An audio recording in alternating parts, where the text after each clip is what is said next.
Hello viewers, আসসালামু আলাইকুম।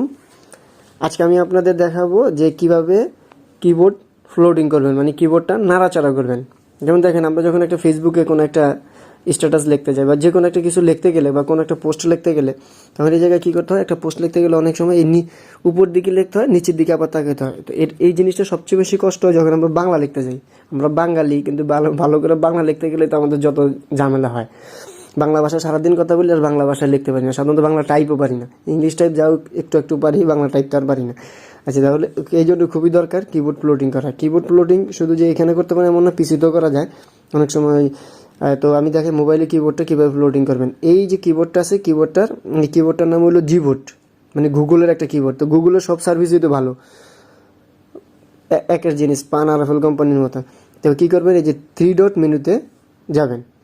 এই 3 ডট মেনুতে যাওয়ার পরে এই যে নিচে দেখেন, এই জায়গায় লেখা আছে ফ্লোটিং। এই জায়গায় এই কিবোর্ডটার অনেকগুলো ফিচার্স আছে, আমি আস্তে আস্তে একটা একটা করে আপনাদের দেখাবো। অবশ্যই ভিডিওটা শেষ পর্যন্ত দেখবেন, হয়তো 4-5 মিনিটের ভিডিও হবে। তো দেখেন, এই যে ফ্লোটিং লেখাটা দেখছেন, এখানে চাপ দিবেন। চাপ দিলেই দেখবেন কিবোর্ডটা ফ্লোটিং হয়ে যায়। এই কিবোর্ডটা ফ্লোটিং মানে হলো আপনি কিবোর্ডটারে উপরে নিতে পারবেন, নিচে নিতে পারবেন, লেখার এই জায়গায় নিয়ে রাখতে পারবেন। তাহলে দেখেন, এভাবে যদি কিবোর্ড এবারে লেখেন, তাহলে কি হলো, আপনার জিনিসটা ইজি হয়ে গেল, 2 হাতে করলেন, সহজ হয়ে গেল। আবার এটা একটু বড় করতে পারবেন। এইখানে চাপ দিবেন, চাপ দিলে দেখবেন এই যে বর্ডারটা আসবে, এটা ধরে এবারে বড় করতে পারবেন বা আরও ছোটো করতে পারবেন, আরও বড় বানাতে পারবেন, যা মন চায় করতে পারবেন। তাহলে এটা করলাম, একটু বড় বানালে ভালো। যেমন আমরা কী করে দেখলাম যে হাউ টু ফ্লোটিং কিবোর্ড, লিখে ফেললাম। তো একটা প্রথম দেখালাম যে কীভাবে কিবোর্ডটা ফ্লোটিং করবেন। আবার কীভাবে কিবোর্ডটা আগের মতো নিয়ে যাবেন, এখানে দিবেন, ফ্লোটিং ক্রস আছে ওই জায়গায় দিবেন, বাস আগের মতো চলে যাবে। তা আমি আবার ফ্লোটিং করি, এভাবে ফ্লোটিং করবেন। এই যে আরেকটা ফিচার্স হলো এটার, এই জিবোর্ডের আরেকটা ফিচার্স হলো যে থিম। তবে এই জিনিসটা অনেক সময় মেয়েরা বেশি ব্যবহার করে, মেয়েরা তারপর কালার বেশি পছন্দ করে। তো ধরেন আমি একটু নাল কালারটাই দিলাম, নাল মানে লালের নাল গইলাম আর কি। আচ্ছা, যাই হোক, দিলাম। দেওয়ার পরে দেখছেন কিবোর্ডটা কত সুন্দর হয়ে গেছে। আচ্ছা, নাল যদি না দিই, আমি আরেকটা দিই যে একটু সুন্দর দিই, দেখতে একটু ভালো লাগে, একটু গর্জিয়াস। আপনারা অন্য কোনো একটা নামায়ও করে নিতে পারবেন। একটু দিলাম, একটু এবার একটু ভালো হইলো আর কি, জিনিসটা কেমন জানি একটু ভালো ভালো লাগতেছে। আচ্ছা, তারপরে কি করলাম, তাহলে আমরা প্রথমত শিখলাম কীভাবে কিবোর্ডটা ফ্লোটিং করবেন, আবার কীভাবে ফ্লোটিংটা অন করবেন এবং অফ করবেন। দ্বিতীয়ত দেখালাম আপনারা কীভাবে থিম ব্যবহার করবেন, থিমটা কীভাবে ব্যবহার করবেন। তৃতীয়ত আমি আপনাদের যেটা দেখাবো সেটা হলো যে গুগল ট্রান্সলেটর ছাড়াই আপনারা কী করতে পারবেন, এখানে ট্রান্সলেট করতে পারবেন। খেয়াল করুন, এই জায়গাটা এই যে আমি আবার এখানে দেখেন, আবার দেখেন এখানে 3 ডট মেনু এই যে ট্রান্সলেটর নিচে আসে, এই যে ট্রান্সলেটর চাপ দিবেন।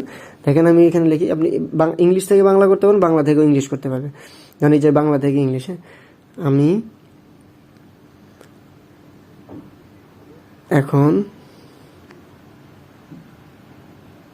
কাজ করব, আই উইল ওয়ার্ক নাও, আমি এখন কাজ করবো। দেখেন সাথে সাথে এখানে আইসা পড়ছে।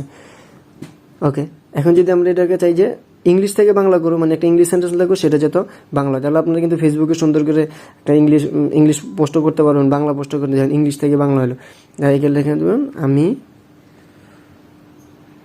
নতুন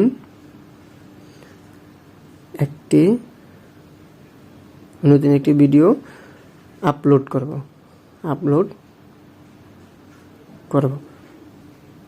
আচ্ছা, দেখেন এখানে I will upload a new video, আমি একটি নতুন ভিডিও আপলোড করব। তাহলে বাংলা থেকে ইংলিশ করা যাবে, ইংলিশ থেকে বাংলা যাবে। ফেসবুকে যে কোনো পোস্ট করার জন্য খুবই দরকার। এই জায়গায় কোনো গুগল ট্রান্সলেটর লাগবে না, কিচ্ছু লাগবে না। বাংলা থেকে ইংলিশ করতে পারেন, ইংলিশ থেকে বাংলা করতে পারেন। তাহলে আমরা এখান থেকে কী শিখলাম, 3টা জিনিস শিখলাম, যে কিভাবে কিবোর্ডটার ফ্লোটিং করব এবং ফ্লোটিং অন এবং অফ করব। দ্বিতীয়ত শিখলাম যে থিম কিভাবে ব্যবহার করব আমাদের চয়েস মতো বা মন মতো। তারপর তৃতীয়ত হলো যে সবচেয়ে গুরুত্বপূর্ণ যেটা, সেটি অনুবাদটা বা ট্রান্সলেটরটা, বাংলা থেকে ইংলিশ বা ইংলিশ থেকে ট্রান্সলেটর কীভাবে। এখানে আমরা ইমোজিও সহজে ব্যবহার করতে পারবো। এই কিবোর্ডটা খুবই, এখান থেকে ইমোজি বা আপনাকে এই ইমোজি ব্যবহার করতে পারবেন, আরও অনেক কিছু ব্যবহার করতে পারবেন। আচ্ছা, এখন আমি আপনাকে দেখাই যে এই জিবোর্ডটি কীভাবে, মানে গুগলের যে কিবোর্ডটা আছে এটা কীভাবে সেট করবেন। তো প্রথমত আপনারা চলে যাবেন সেটিংসে। সেটিংসে যাওয়ার পর সেটিংসে গেলেন, যাওয়ার পর যাবেন অ্যাডিশনাল সেটিংসে। অ্যাডিশনাল সেটিংসে যাওয়ার পর এখানে যে ল্যাঙ্গুয়েজ অ্যান্ড ইনপুট এখানে যাবেন। যাওয়ার পরে এখানে যে কারেন্ট কিবোর্ড, ধরুন অনেকের অনেক কিবোর্ড থাকে, আপনি যে জিবোর্ড লেখা থাকে জিবোর্ডটা সিলেক্ট করবেন। তারপরে কি করবেন, এই জিবোর্ডটাকে কীভাবে ম্যানেজ করবেন, মানে জিবোর্ডটা কীভাবে সাজাবেন সেটা হলো জিবোর্ডের নিচে দেখেন সেটিংসে যাবেন।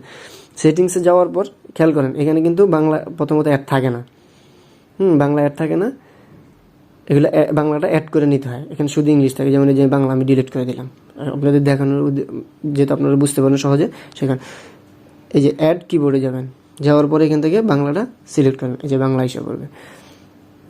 ল্যাঙ্গুয়েজ সেটিং, মাল্টিপল টাইপিং, এখানে এই যে ডান, বাংলা অ্যাড হয়ে গেল। বাংলা এখানে শুধু ইংলিশটা থাকে, সাধারণত আপনার বাংলাটা পরে অ্যাড করে দেবেন। এখানে প্রিফারেন্স, এখানে কী করবেন, নাম্বার কি, যখন আপনি লিখবেন যেন নাম্বারটা থাকে অলওয়েজ, মানে কি ইয়াগুলোর উপরে, লেটারগুলোর উপরে যেন নাম্বার থাকে, এটাই অফ থাকবে, অন করে দেবেন।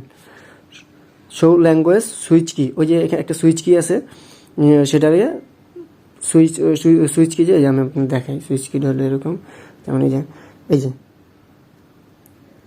ওই যে ওইখানে সুইচ কিটা আমি অফ করা আছে, এই কারণে এখানে দেখাচ্ছে না। দেখেন আবার ওইখানে যাই, এই যে শো ল্যাঙ্গুয়েজ সুইচ কি দিলাম, এখন আবার দেখেন এই যে সুইচ কিটা এসে পড়ছে। এই যে এটার মধ্যে চাপ দিবেন বাংলা এসে পড়বো, এর মধ্যে চাপ দিবেন ইংলিশ এসে পড়বো। যদি আপনি ওটা না দেন তাহলে আপনি সারা জীবন খুঁজছেও বাংলা দেখবেন খুঁজে পাইতেছে না, শুধু ইংলিশে। সো এই জিনিসটা ইম্পর্টেন্ট। এটা হলো ল্যাঙ্গুয়েজ সুইচ কি, এটার মাধ্যমে ইমোজি ব্যবহার করতে পারেন, যে এখানে চাপ দিলে ইমোজিগুলো এসে পড়বে। একটু সময় নিতে আসে, ইমোজি এসে হবে। আচ্ছা, আবার এখানে আবার সেটিংসে চলে যাই। তাহলে এখানে সেটিংসে প্রথম কী করবেন, নাম্বার কি দিবেন, নাম্বার কিটা যেন থাকে। শো ল্যাঙ্গুয়েজ সুইচ কি এটা দিবেন। Show emoji in symbol keyboard, যদি ইমোজি সিম্বল কিবোর্ডটাও থাকে সেটা দিবেন। তারপরে কিবোর্ড হাইটটা নর্মালি থাকবে। এই যে সাউন্ড অন কিপ্যাড এটা অফ করা থাকবে, এর দরকার নেই, কোনো দরকার নেই। এগুলো দিলেই মোটামুটি এনাফ। এটা হলো প্রেফারেন্স, সেটিংসের প্রেফারেন্স। থিম তো দেখাইলাম, ওখান থেকে করতে পারবেন। টেক্সট কারেকশন, এখানে যাইয়া এই জিনিসটা করবেন, তাহলে আপনার টাইপিংয়ের জন্য খুব ভালো হবে।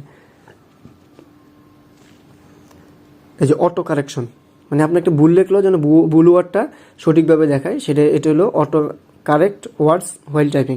আপনি ভুল লিখলেও দেখা যাচ্ছে এটা দেখাবে যে না এটা ভুল হইতেছে, আপনি সঠিকটা লেখেন, এটা অটো কারেকশনে অন করবেন। অটো ক্যাপিটালাইজেশন এটা অফ থাকে, এটাকে অন করবেন। কী করবেন, একটা সেন্টেন্স শেষ অটো সে ক্যাপিটালাইজ করে, মানে বড় হাতের অক্ষরটা সে অটো দিয়ে দেবেন। স্পেল চেক অফ থাকে, এটা স্পেল চেকটা অন করে দেবেন, তাহলে কী হবে, স্পেল চেকিংটাও আপনার কম হবে। তাহলে আমরা এই সেটিংসে অনেক কিছু শিখলাম এখান থেকে, আর বাকিগুলো আমি ওখানে দেখাই দিছি যে কীভাবে করতে পারবেন আগেরটাতেই।